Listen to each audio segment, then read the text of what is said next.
What's up? Welcome to the 2021 NFL Draft virtual chat. I'm Nordo from 9 to noon. There's Meatsauce, Paul Lambert. What up, Saucy? What's up, man? How are you? Oh, couldn't be better. Hiding in my basement, getting to talk about the draft is sweet. Now, tonight's chat, by the way, feel free to participate. We'll take your comments, maybe some questions throughout this, and we're just going to jump right in. But I do want to note a huge thank you to Pilot Games. When you play Pilot, your community wins. Pilot Games supports hundreds of Minnesota charities throughout the state.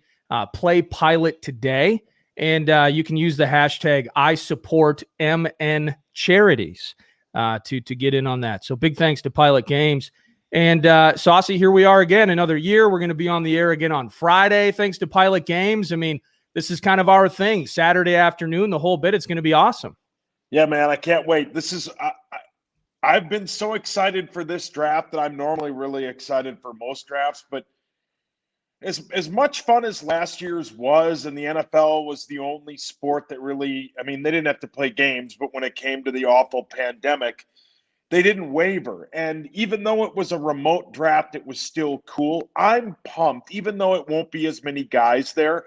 I'm just pumped for the energy that's going to be in Cleveland. I saw some earlier about how they're going to let a bunch of vaccinated people in this space where they can be around each other, and the energy and the sound and the noises and the booing when the Jets pick whoever they pick with the second pick.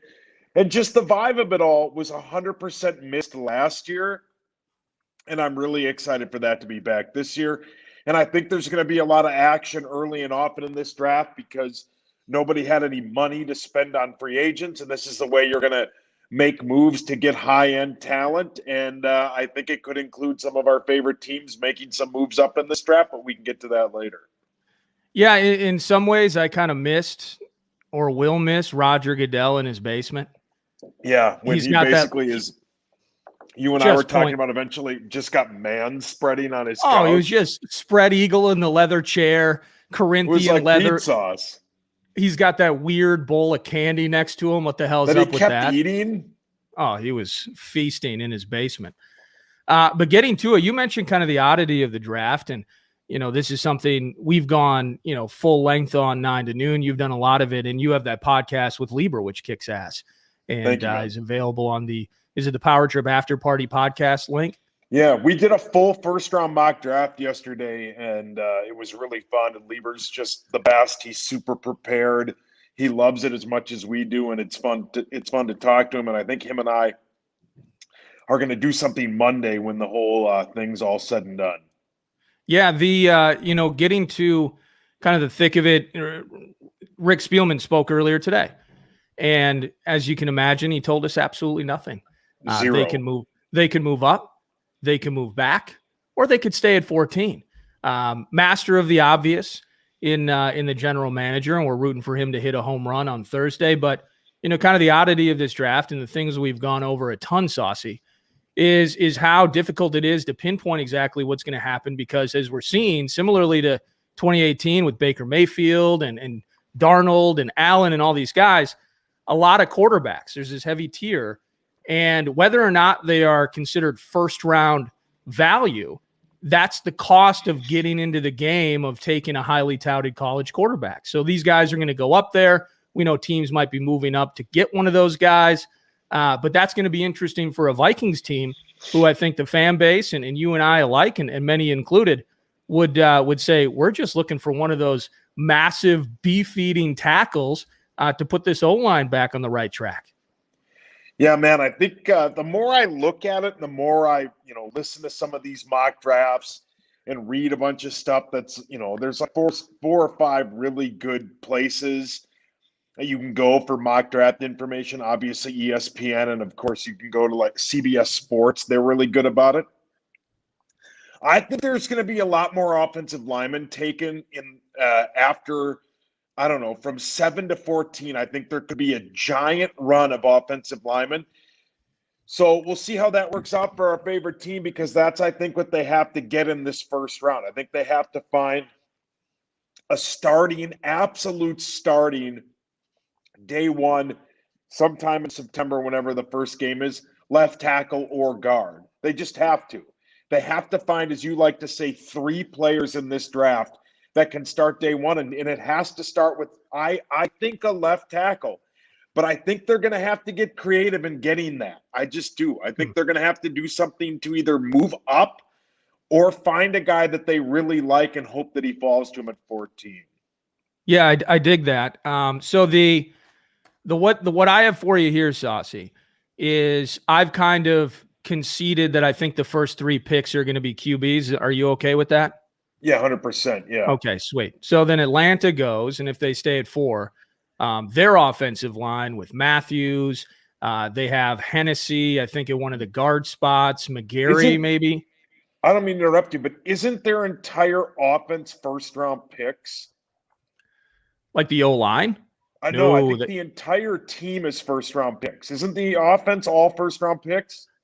I'd have to look at their depth chart. I don't think so. And I don't. But like their left tackle is the guard that the Vikings really wanted. He is. I think their entire offense. I think I read that stat about last year. Now it might have changed. Those guys might have moved, but I think their entire starting offense last year was a first-round pick.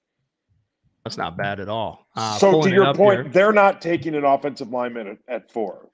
Yeah, they got a 3rd rounder at center. They have a left guard that's a free agent. The other 2, 3 of the 5 on the O-line, the tight ends. Yeah, oh yeah, they're heavy on first rounders. There's no doubt. But getting to that, so then Cincy at 5, right? I mean, Cincy at 5, that's one of those things where, they could take a Penei Sewell if he does not go to Atlanta. They could take a Kyle Pitts if he doesn't go to Atlanta. But Penei Sewell feels like the first spot. So I think Cincy could use an O-lineman. Now, that's 1, okay? So that's 1 off the board before the Vikings are at 14. Now, what about Miami? They got Austin Jackson a year ago. They just lost a guard. Eric Flowers wasn't that great, but he's back to Washington.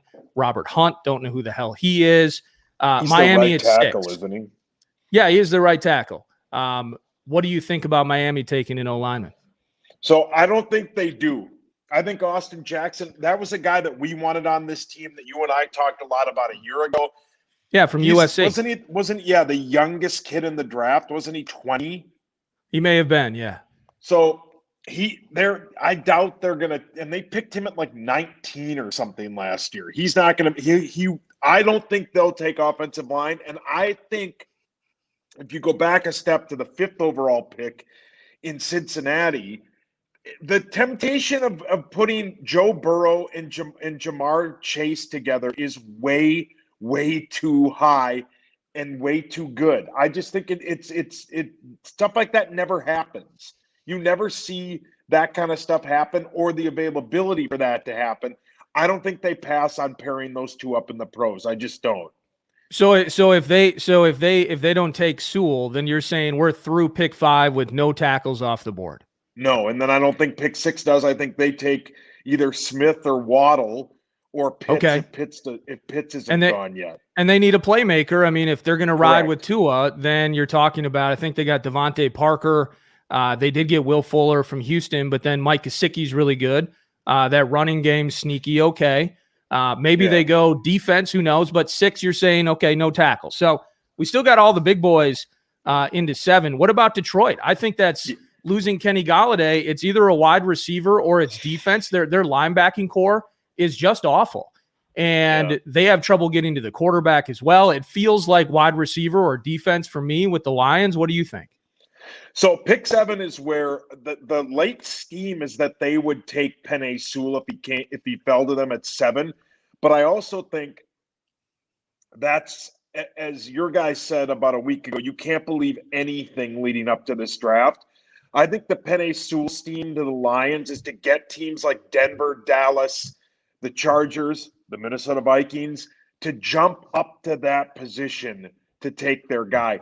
They have, as you said, their defense is awful. That's a Micah Parsons spot, the linebacker from Penn State. That's a Kwity Paye spot at pick 7, the best defensive end, which they desperately need.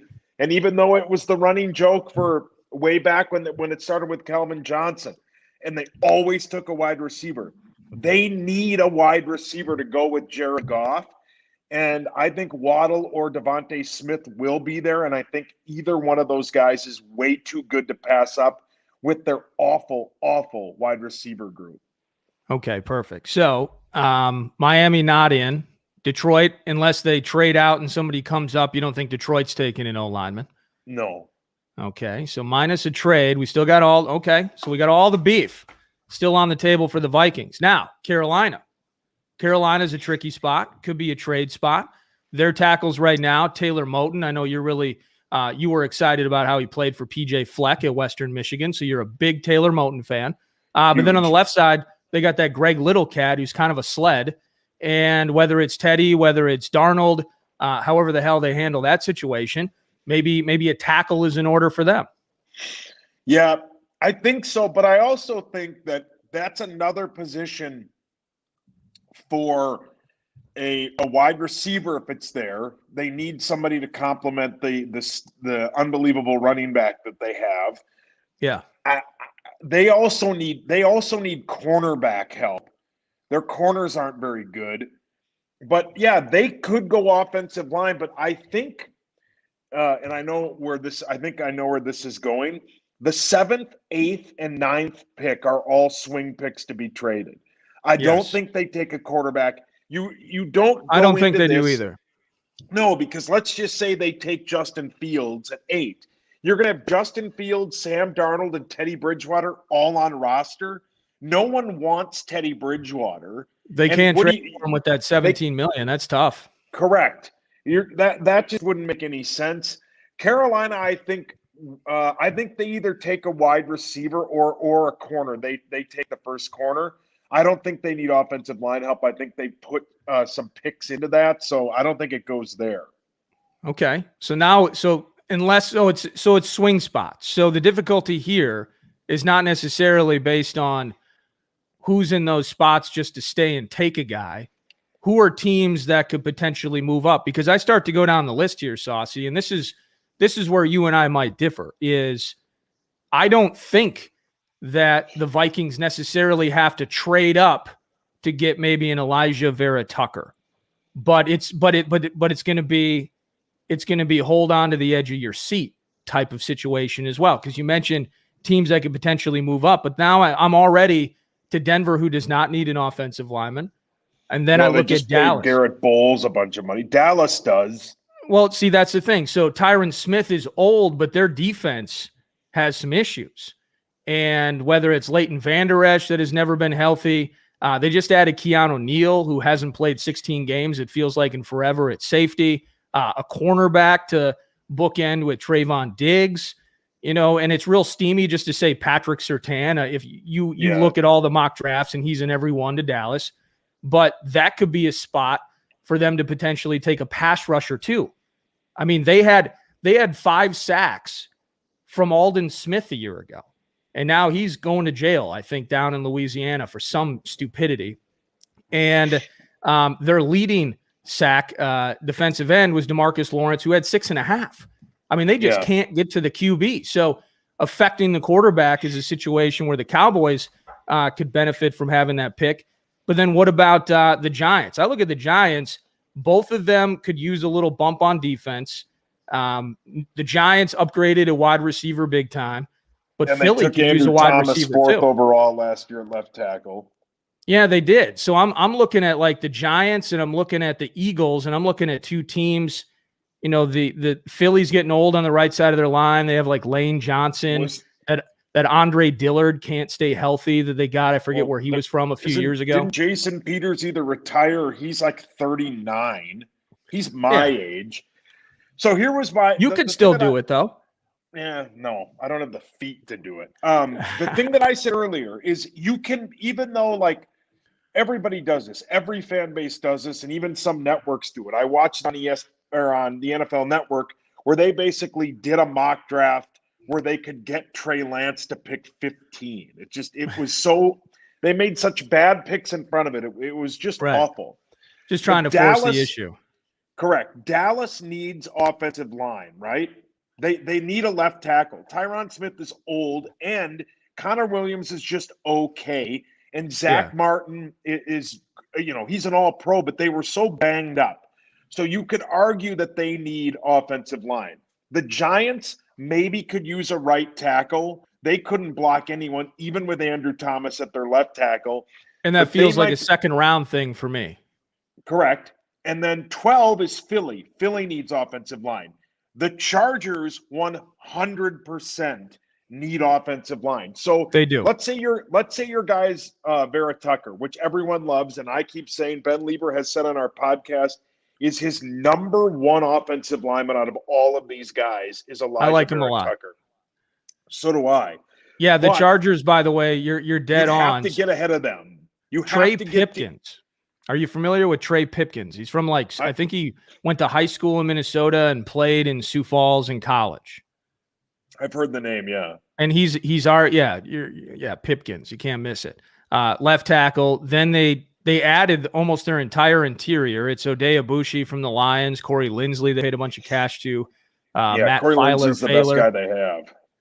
But then they're using Baby Bulaga as their right tackle. I mean, they need to fix that situation big time. Correct. So I just think. So you think we need to get ahead of the Chargers? I think you got to get to. I think you could. So let's say that the New York Giants really want a corner, and their corner of choice is either J.C. Horn or Caleb Farley from Virginia Tech, who our guy Johnny Laser raved about when we had him on a couple weeks ago. You go from 14 to 11, and you maybe give up maybe 2 fourth-round picks. Okay. It's a whatever it is. I don't know. I mean, I'm sure there's plenty of people like, wow, the Jimmy Johnson math doesn't work out. But I think from all the digging and sourcing that I've done, I think they really, really want Rashawn Slater. They want the left tackle. He will not be there at 14. Whether you got to go to 8, whether you got to go to 9, or because I think that unless Dallas moves up to 4 to take Kyle Pitts, Dallas is the team you have to get ahead of for offensive line. I just think that Jerry Jones, that last year was a luxury pick when they took CeeDee Lamb. Their offensive line got older. I just think that's the team you got to get in front of. And I think 9 would be willing to move back. Because if the quarterback, unless the quarterback they want's there, I just think that this team's infatuated with Rashawn Slater, and you'd have to go up and get him because he, in my opinion, isn't going to make it through Dallas, Philly, or the Chargers. Okay. This is the KFAN virtual draft chat. I'm Nordo from 9 to noon. That's Saucy Susser from the Power Trim Morning Show, and it is presented by our friends at Pilot Games. When you play Pilot, your community wins. Pilot Games supports hundreds of Minnesota charities throughout the state. Play Pilot today. Again, Pilot Games. And get in on the conversation and support charities. You can use the hashtag #ISupportMN Charities. With the Minnesota Vikings, and you look at their needs and something that we talked about, whether it's on the Saturday show, the only trepidation. I'm all about, after all these years with Rick, I'm all about him identifying somebody that they absolutely love, going up and getting their guy. Love it. Absolutely adore it. The issue that I have is you already don't have a second-round pick. And so leveraging more capital to move up a handful of spots. And if you get Slater, that's kind of bittersweet for me because I'd love to have him on this team. There's no doubt about it. But I still have an issue with where this team is at and what they need to be institute in the win now mode, in the Zimmer tenure, in the Zimmer Spielman existence universe. I think they need 3 players in the first 2 days that can start right away. And given how they're front heavy with the 14, and then you got to wait all the way until the back end of the third before they're picking again, it feels to me like best case scenario, if they're unable to stick at 14, that it's almost an idea of moving back on Thursday and moving up on Friday. What do you think about that? But for what though? What if you so where are you going back to? Washington? Are you going back to Chicago at 19 and 20? I mean, is that your plan? You're going to go back to 19 with Washington, who desperately needs a quarterback. You're going to go back to 20 with Chicago. You're maybe going to call up Baltimore and see if they want to trade you their 2 first-round picks that they now have for your 14th pick, so they could maybe take Rashad Bateman or one of those wide receivers that fall. If they go back to 27 and 31, I'd be pissed, because there's a lot of people that think that this offensive line talent has it's basically, well, I never got a credit card, or excuse me, a report card like this, but it's basically like 4 A's, a bunch of B's, and then a bunch of C's and C minuses. And you're not going to get one of those A offensive linemen if you go back to 27 and 31. Maybe even if you go back to 20 with the Bears.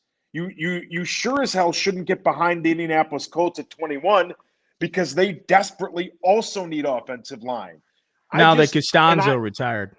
Correct. I like to live in the fantasy world. I like to live in the Madden world, where I think you identify a guy, and as you said, excuse me, this may be Rick's last year. So what if you call up the Panthers at 8, and Rashawn Slater or Penei Sewell sitting there, and you go, hey, we'll give you 14 next year's second-round pick and 90. Can we have 8? And if they say yeah, great. Then you got 78 and those 4 fourth-round picks where you can get a guard. I think that's the right play. If you can find a way to get up to what? Who do you think about? Well, AJ's just messing with us now, but that's okay. Oh, and it's probably Corey because he has no life. But yeah, very true. I just think if you can try and get up to 8 without players, without giving up picks from this year, I think you're in good shape. Then you can mold this line however you want. But Rick Spielman has to make honestly, a splash. Yeah. Sitting at 14 and getting sniped is not going to be good. No, of course it isn't. But I also think that you are very much living in a Madden world where you think you could move from 14 to 8 without a second-round pick and not just give up next year's second-round pick. If Carolina moves from 8 to 14, they're not getting out of that deal without a freaking haul. I don't know if we have the capital to make that kind of jump, because anybody that moves back is also moving back under the pretense that they're sacrificing potentially elite players down that line of A players. What if they don't think they're elite? Get more capital. What if they think this is a bad draft? What if they think, like a lot of people have said, that they think this is a bad draft because they couldn't get their medicals on all these guys because they didn't have a combine and they didn't have a regular offseason. So they're going to punt on this draft, which is a take that I think I took from somebody on Twitter, and get equity in next draft where they can have a full offseason. They can have their scouts at the stadium where they can talk to coaches. They can and a bunch of players that didn't opt out. Correct. And they can have a Senior Bowl and they can have an actual combine. I think next year's equity is more valuable than you think. The Vikings don't have a second-round pick. It is what it is. Maybe they're not going to get one. But every person is hung up on that we have to get a second. Why? Absolutely. Why do we have to get a second-round pick if we get an A-plus left tackle who plays here for 10 years? No one will care what the second round was if Rashawn Slater or Penei Sewell or whoever it is that they really want, they get because they move up and he's a 4 or 5 year Pro Bowler. No one will care about the second round. I'm so tired of hearing about that stupid second round pick. They lost it. They made a giant mistake. They traded for a guy who didn't want to be here and was terrible. Okay? It's over. They're not going to get that second round pick back. And if that's the only reason that they're going to trade back is to recoup a mistake Rick Spielman made, he shouldn't be the GM in the first place. That's a crosswind of logic. You're I don't know saying what that that means. you think that the Panthers might just think that this is a bad draft, so they're going to move back. And they'd be willing to take equity next year because we think this draft is so good that we want to move up. I'm not asking the Panthers to go from 8 to 40. They're going from 8 to 14. And that's going to require more than your late third round pick. That's all I'm saying. And you even acknowledge that by having to throw in next year's second. Sure. So I'm just saying that I believe for this team to be competitive in 2021, they need 3 guys that can play on day one and absolutely contribute. And what that means, though, Saucy, is that the second round pick does matter. And that and even under the logic of this being a bad draft or having low equity, there's not as many players in it because of the opt-outs. All that means is that we want to have more picks in the first 2 days.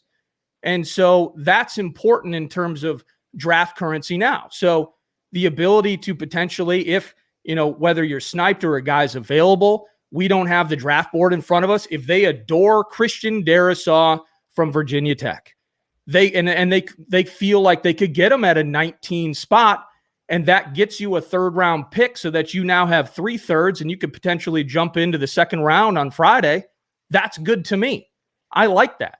So we all love Rashawn Slater. There's no doubt about it. How the Vikings draft board lays out, and again, my philosophy that they need 3 picks that can play day one in September, I'm just looking at it as an option. And so given where they're at, I'm worried that it might cost too much to get up there. But I also am not completely out of the woods that an Elijah Vera Tucker might be available at 14. So I want them to get a rock star tackle, which only builds my frustration, as I've told you, is what the hell's Ezra doing? You know what I mean? I mean, that's still frustrating because he can't play guard. I don't think that he can play guard. And so that will only fuel my frustration. But if they finally identify the first time, I mean, we don't have enough time. There's not enough time left before midnight or before the power trip starts to pick out all the offensive linemen that we've whiffed on over the last decade. But if we identify a guy that is a bona fide star, again, it would be bittersweet for me because I think that we are giving up something in the win now, but we're getting some in the win tomorrow. So the trading up for me is a little tricky, given not only the smash and grab regarding the QBs on the front end, but just the unknowns in relation to some of these players and prospects. And ultimately, given all the opt-outs and everything, you're right. This is a weird draft. And so it's difficult for me to be all in on let's leverage it and let's get up into the top 10, So what if a quarterback's at 14? What do you do? Ooh. Yeah, this is tough. So 2011, Rick screwed up. Yeah. Rick just took a guy because he was there. Yeah. That's what it feels like. It's not like Rick told me that. Christian Ponder. Nobody probably would tell you that. Christian Ponder's maybe he's one of the top 5 worst quarterbacks to ever play in the NFL. Yeah. No, it didn't work out. But it felt like whether it was Locker, I'm thinking Gabbert, Cam Newton ended up being really the only obvious one, right? In 2011, first overall. Yeah. But we took a guy because he was there. Now we needed a guy. And so that kind of changes, how things work and what his mindset is. Because technically we don't need a guy. Kirk's there. He's here. But what if there is serious, I don't buy into this Justin Fields dropping steam, but if it was the case and pick 14 comes around, God bless you, Mr. Slater. Good luck to you, Sewell, Darrisaw, Vera Tucker, everybody. I would select Justin Fields. Yeah, so would I. I think it'd be sweet. I mean, I don't know. I think it'd be cool. And Ben Lieber's fantasy that he keeps running with that he talked about on the power trip, and he tweeted about it earlier, is that they take Justin Fields and then trade Cousins to Washington for the 19th overall pick. Oh, that'd be beautiful. Do you think Washington would do it? Yeah, I mean, their defense. I mean, who was their quarterback in that playoff game? Taylor Heineke. Yeah, Taylor Heineke brought them to a playoff game, and they would have won, but did that go to overtime? It was a No, great I game don't think it regardless, did. but that defense is so good. I don't know. It's not going to happen, but I think it'd be cool. What do you think, in your opinion, what's another position other than defensive end or offensive lineman that they could take at 14? Well, I Is mean, there they could one, get, or does it have to be one or the other? in my opinion, I think it probably should be one or the other. But I mean, other spots, I mean, if one of these corners, let's say JC Horn is available. So Yeah. under your pretense of 4 tackles being gone. And part of this, based on our conversation, and I love it, this is what the pre-draft chat brought to you by Pilot Games is all about, is we're going to run through all the scenarios. We're going to react to them on Friday, which is going to be sweet. But it's tough to predict trades, right? I mean, Rick could try to trade back. If his favorite guys are gone, he could try to trade back and not get the deal he wants, and then he'd stick at 14 and take the best guy available. So let's say the tackles are gone. Let's say Kwity Paye is the next great future member of the Giants or the Cowboys or something like that. So now our favorite pass rushers are gone, our favorite O-linemen are gone, and Justin Fields doesn't make it to 14. What if it's J.C. Horn? What if it's Patrick Surtain? What if it's one of those great corners? Or you start to do the math on all these guys that we're talking about being taken before the Vikings pick at 14. I mean, what if one of those Alabama wide receivers are in the mix here? I mean, suddenly, if you're unable to just get equity, and one thing that I've always respected about Rick, one way or the other, I don't agree with all of his picks, but he usually does a great job getting equity in trades. I mean, he did a fantastic job dealing Diggs in a weird kind of untenable situation. Everyone knew he was going to be traded. And he still got paid. Percy Harvey, was he here with Percy? Yeah, it would have been 2013, I think, was his final season. He traded Percy when everyone knew he was going to be traded. Yeah, so Rick can get tricky. And so I respect him for that. But if he wasn't able to move back, then you're talking best player available, and that might be an elite corner where, we hope Patrick Peterson, now he's fresh with number 7, that he kicks ass, and Cameron Dantzler and all that. But I mean, this Gladney thing has put the team in a pickle, and we don't know what the legal end of it. It'll take its course. And Spielman said today, we're waiting for the legal end of it to go through. But if it does, and what we've read is accurate, then he's not going to be on this team anymore. So we'll need another corner. What about Mike Hughes? Can he play in the NFL again? I don't think safety is something at 14. It just doesn't feel like you're going to jump on that TCU kid.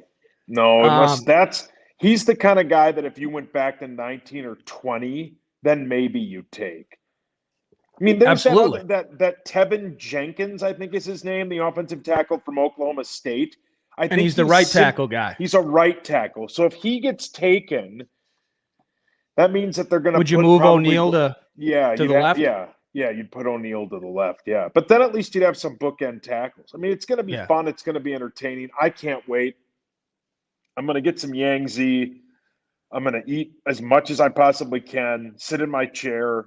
When the picks start to go, I'm going to get up and pace around. I mean, I love it. You and I, as you've said, we do every round. I mean, you and I, even when we go off the air on Friday, we'll probably just stay in the studio and watch it because I don't want to miss any of it. It's that good. I love the drama of it. I love everything that goes with it. It's going to be a fun time. Yeah, in that regard, I mean, we can't lose. So and so Friday, just to kind of as we wrap this thing up here. Clearly, there are many answers, and we don't know which one is the right one. But we're going to figure it out on Friday night, 6:30 to 8 p.m. We will be in studio, again, thanks to Pilot Games. So 6:30 to 8 will be second and third round coverage. And then Saturday, 1 to 3. So Gophers spring game concludes, and then we jump on the air for another couple hours for Saturday action. Give me your quick 30-second spot if you had to be right. Who do they take at 14? Yeah, I'm going to limp out of this one, Saucy, because it will. I don't know how it's not an offensive lineman, one way or the other. And I can disagree with you on the pretense of trading up, because I'm not a big fan of that. I still, as I mentioned, I want those guys first 2 days. I want 3 of them that can do damage right away. But I'm not going to put it past them. I mean, if Rick can finally hit a home run with a left tackle after all these years, he's got to do that. And so if he can make that work, it'll be bittersweet for me, but I'll understand it. And I'm going to love it, because maybe we can stop bitching about the offensive line all the time. So I think one way or the other, Rick Spielman finds his way to either Rashawn Slater or Elijah Vera Tucker at this moment, with the right to change it immediately after they draft on Thursday night. So if Elijah Vera Tucker is the pick, is he your left guard? Hang on a second. Oh, no. Nordo didn't hit mute. Holy cow. Sorry about that. What happened? The water was too cold? I don't have a cough button down here in the basement. Anyway. There's a mute button on the Zoom bit. So Elijah Vera Tucker would be potentially a guard, right? AJ keeps telling me to move, and I don't know which direction. Okay, your left. How about that? Right there. Look at you, you sexy beast. I got my haircut and my beard trim. That's over there. No, you're an absolute 12 right now. It's beautiful. No. I would anticipate if they draft Vera Tucker, it would be under the idea of maybe he's your left guard, and then Ezra Cleveland could potentially be your left tackle. But then you need another guard. You're going to need. I mean, when I say those 3 players, by the way, I want 2 of them to be offensive linemen. I mean, just how bad this offensive line has been, and how much it is just a consistent talker. And as long as Kirk's on this freaking team, let's surround him with young, cheap talent via the draft, and let's get a couple of old linemen in the first 2 days. I feel like I'm posing for a school photo. No, you look great. Now, one thing we'll talk about on Friday too, and then I want to hear your take as well, is at some point, if they don't get one of those QBs, I mean, what about the Kellen Mond bit? What about the Kyle Trask? What about, I'm out on Davis Mills personally, but there's going to be a guy, day 2, Friday, that we could potentially sink our teeth into. I like that. I just, if there's a guy that, if the Vikings don't move up and they're there at 14, and obviously the Chargers aren't going to take a quarterback, and lo and behold, there's one there. I mean, it would flip the script and people would be pumped, but it would be so cool on draft day if all of a sudden the Lions are on the clock, Penei Sewell or Rashawn Slater sitting there, and then all of a sudden the Vikings logo comes up and they take one of them. It's just exciting. Yeah. I'm here for the excitement. Absolutely. And again, if that happens, just all like we'd hear you scream at the studio. Trying to have like the smartest take in the world or whatever. Screw all that. If we get Sewell, I mean, I will be on fire. I mean, that would be unbelievable. So if he gets past the Bengals at 5, look out. Absolutely. Just saying. So Friday, 6:30 to 8 p.m. brought to you by Pilot Games.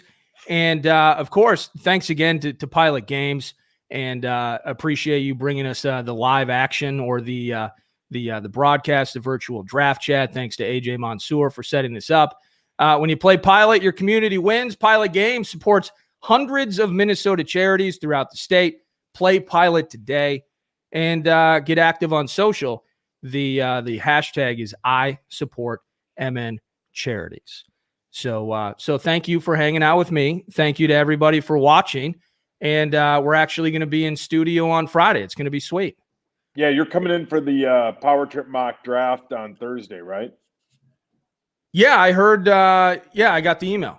So I'll be part of the draft. PA does pick 1. That'll be 14. Tough. Yeah. And 14 might be more difficult. As we wrap up, why don't you end it? 30 seconds. What do you think? I think the Vikings move up. I think they find a way to get themselves maybe to 9 or 10 and get the offensive lineman that they want before teams. I mean, if it's 9, obviously it's ahead of the Cowboys and ahead of the Giants and the Eagles and the Chargers. If not, if they stay and some of these guys start going off the board too quickly, I'm perfectly fine with best player available. A wide receiver would be cool. J.C. Horn is an absolute stud. The corner would be fun. It just you're picking in the middle of the draft.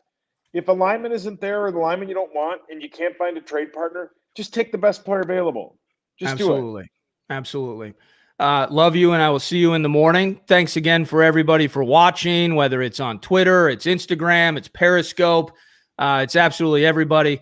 We may not have answered all of your questions, but at least we like to hear the sound of our own voices. Thank you, Pilot Games. Yeah, well, Corey, again, no life. Go to bed, Corey. You got to get up early in the morning. Thank you, Pilot Games, and have a great night. We'll be back Friday, 6:30 to 8 in studio. Take care.